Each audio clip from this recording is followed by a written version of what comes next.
రాష్ట్ర గౌరవ ముఖ్యమంత్రి శ్రీ రేవంత్ రెడ్డి గారు, సుప్రీం కోర్ట్ జడ్జెస్ కూడా చాలా అప్రిషియేట్ చేస్తారు స్టేట్ గవర్నమెంట్ రోల్ ని. మన యొక్క district forest officer Shri Siddharth Vikram Singh గారిని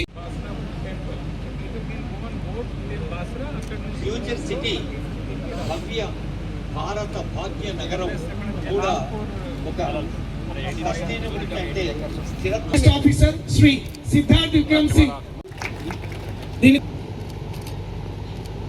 ధన్యవాదాలు సార్. సార్ గారిని కూడా వేదిక పైకి ఆహ్వానిస్తున్నాం సార్. ప్రాజెక్ట్ యొక్క పూర్తి విస్తీర్ణం 476 ఎకరాలు. నా పేరు సిద్ధార్థ్ విక్రమ్ సింగ్. నేను రీసెంట్గా ఇది జిల్లాలో డిస్ట్రిక్ట్ ఫారెస్ట్ ఆఫీసర్గా జాయిన్ చేశాను. ఇక్కడ రాగానే నేను అన్ని రేంజెస్ తిరిగి విజిట్ చేశాను. కానీ మన జిల్లాలో బెస్ట్ ఈకో టూరిజం స్పాట్ వచ్చేసి నందిపేట్. అది ఇక్కడ నుంచి ఇంకా కొంచెం దూరంగా ఉంది. అక్కడ ఎస్ఆర్ఎస్పి బ్యాక్ వాటర్స్ ఉంది. దాని తర్వాత అరణ్ అర్బన్ పార్క్, ఉమ్మడి పాత హైవే మీద అంతకుముందు చాలా రకరకాల స్కీమ్స్లో ఇక్కడ మనం పబ్లిక్ కోసం చాలా సౌకర్యాలు డెవలప్ చేశాము. పబ్లిక్కి ఫారెస్ట్ డిపార్ట్మెంట్ అంటే జనరల్గా ఏం అర్థం వస్తుంది, ఫారెస్ట్ అంటే కొంచెం మనం కేసెస్ బుక్ చేస్తాము, జైలుకి పంపిస్తాము, కొంచెం భయం ఉంటాయి, చాలా డిస్ప్యూట్స్ ఉంటాయి.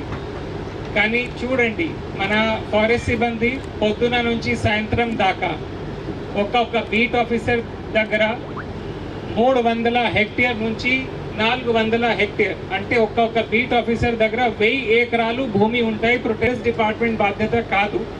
అందుకంటే గవర్నమెంట్ నుంచి మనం district level forest protection committee meeting పెట్టుకొని కలెక్టర్ ఆధ్వర్యంలో రెగ్యులర్గా ప్రోగ్రామ్స్ కండక్ట్ చేస్తాం. ధన్యవాదాలు తెలపాలి. ఎందుకంటే మేము వచ్చిన తర్వాత ఒక ఇటుక వేయలేదు, ఒక చెట్టు పెట్టలేదు. ఇది మొత్తానికి గత ప్రభుత్వంలో ఏదైతే మంచి పని జరిగిందో అప్పుడప్పుడు మనం ఈ రకంగా గౌరవిస్తూ పోతుంటే, మేము మంచి పనులు చేసినప్పుడు కూడా ఇంకా మళ్ళీ వచ్చే ప్రభుత్వాలు మమ్మల్ని గౌరవిస్తాయి.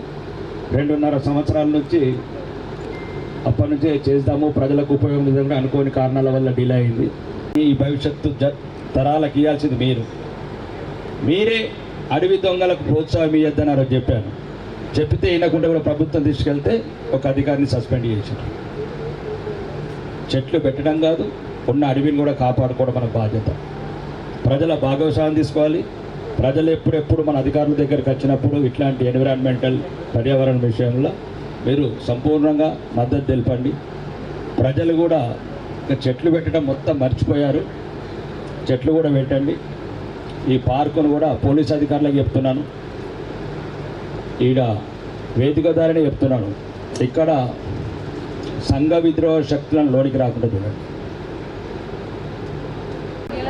For the launch of one it's a festival of trees, and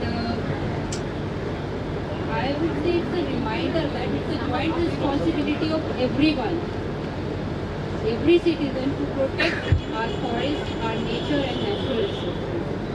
Here I would say Telangana, and we should be very happy that we are a part of Telangana state, wherein One Mahotsav, this massive afforestation program, is given a top priority. Every year, all the departments, all the citizens, all the children, they are participating in this One Mahotsav program. जैसे DFO sir ने मुझे बताया, यहाँ पर boating करवाने का plan है, cycling का प्लान है, एंड रनिंग वगैरह, जिसको फिटनेस वगैरह में इंटरेस्ट है उसके लिए ओपन जिम भी बना हुआ है थोड़ा सा, and maybe a running track, it can also be used as a running track. So in some time I request everyone to use these facilities that is being provided, and weekends को हो या फिर any time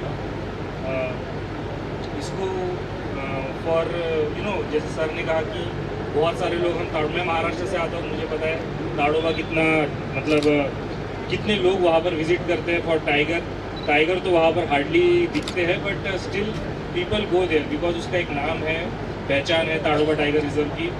So I hope in future we will also, in our city also we will have something similar. And with the development of this park in future, जैसे जैसे धीरे धीरे इसका development होता रहेगा, it will become more and more attractive for everyone. చెప్పి ఉన్నారు మనం ఎందుకు అటవీని కాపాడాలి అనేది, మొక్కలు ఎందుకు నాటాలి. సో మన తెలంగాణకి ఒక ఘనత ఏంటంటే కొన్ని సంవత్సరం క్రితం ఒక శాటిలైట్ ఫోటో తీసుకుంటే 33% ఫారెస్ట్ కవర్ ఉన్న, అంటే దగ్గర పడిన అది ఒకటే ఒక రాష్ట్రం మన తెలంగాణ రాష్ట్రం. ఆ సాధ్యమైంది మా వల్ల కాదు, మీ వల్ల. అంటే ఫీల్డ్లో పనిచేస్తున్న ఒక బీట్ ఆఫీసర్, ఒక రేంజ్ ఆఫీసర్ నుంచి పైన ఉన్న పీసీసీఎఫ్ సార్, అప్పుడు పీకే ఝా సార్ పీసీసీఎఫ్గా ఉండే.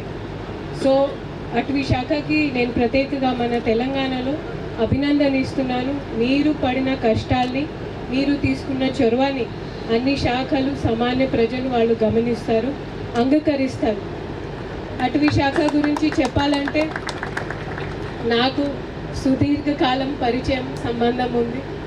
నా నాన్నగారు అటవీ శాఖ అధికారి, యూపీ క్యాడర్. అదేవిధంగా మన అడిషనల్ కలెక్టర్ గారు ఫస్ట్ జాబ్ ఎఫ్ఆర్ఓగా చేశారని నాకు ఇప్పుడే తెలిసింది. So you all are unsung heroes. మనం తమిళనాడులో చూస్తే అప్పుడు ఉన్న వీరప్పన్ సంఘటన చూస్తే, లేదా వింధ్యాస్కి పైన వెళ్తే అప్పుడు చంబల్లో అక్కడ ఒక పెద్ద ఆతంకం ఉండే.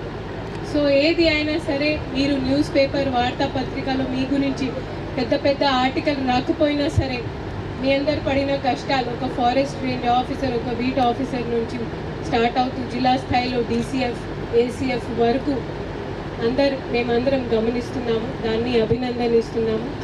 అదే దిశగా మన రాష్ట్ర ప్రభుత్వం 99 రోజు జరుపుకున్న ప్రజాపాలన ప్రగతి ప్రణాళికలో కూడా అటవీ శాఖకి ఒక ప్రత్యేక వారం కేటాయించింది. అందులో కూడా మన జిల్లాలో రెస్పెక్టెడ్ డిఎఫ్ఓ గారి ఆధ్వర్యంలో చాలా చక్కటి కార్యక్రమం నిర్వహించారు. నేను మళ్ళీ వారికి, వారి టీంకి అభినందనిస్తున్నాను. అదే దిశగా ఈరోజు మన ఏదైతే కొన్ని కార్యక్రమాలు రాష్ట్ర వ్యాప్తంగా ప్రారంభ చేయబోతున్నామో అందులో భాగంగా మన ఈ ఆర్మూర్ అరణ్య అర్బన్ పార్క్ అది ఒకటి. ఇందాక ఎమ్మెల్యే గారు చెప్పినట్లు నిజంగా చెట్లు నరకడం ఈజీ, కానీ దాన్ని కాపాడడం అనంత ఈజీ కాదు. దాని ముందే డిఎఫ్ఓ గారు చెప్పారు, వాగ్దానం ఇవ్వడం ఈజీ, కానీ చేయడం కూడా అనంత ఈజీ కాదు. సో అందుకే అందులో కావాల్సిన అటవీ శాఖకి కావాల్సిన అన్ని రూపంలో సహకారం కావచ్చు, రెగ్యులేటరీ హెల్ప్ కావచ్చు, పాలసీ మ్యాటర్లో ఉన్న హెల్ప్లు కావచ్చు, తప్పకుండా మీకు ఇస్తామని ఈ వేదిక